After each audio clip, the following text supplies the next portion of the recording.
তুমি কি জানো, সময় এমন এক জিনিস যেটা একবার চলে গেলে আর কখনো ফিরে আসে না।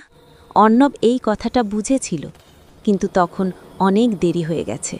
সকালের সূর্য উঠেছে অনেক আগেই, কিন্তু অর্ণব তখনও ঘুমে মগ্ন। ফোনের অ্যালার্ম বাজছে, তবু সে বলে, আরও 5 মিনিট ঘুমাই, সময় তো অনেক আছে। দিন গড়াতে লাগল। অর্ণবের বন্ধুরে চাকরি পেল, কেউ ব্যবসা শুরু করল, আর সে এখনও সোফায় বসে গেম খেলছে।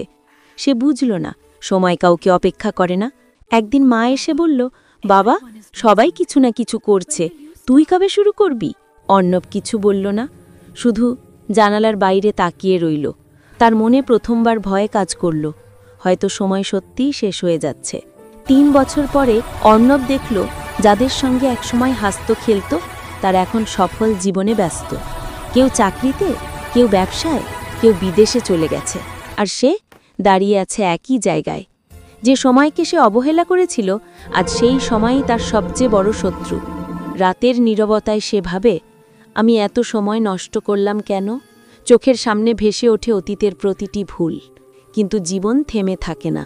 অর্ণব নতুন করে শুরু করল, ভোরে ওঠে, পরিশ্রম করে, নিজের লক্ষ্য ঠিক করল। সে বুঝে গেছে, সময়কে হারানো মানে জীবনকেই হারানো। আজ অর্ণব সফল, আত্মবিশ্বাসী, কারণ সে সময়ের মূল্য বুঝেছে। সময়কে অবহেলা করো না, কারণ সময় একবার চলে গেলে তোমার পরিশ্রমও হারায় তার মানে।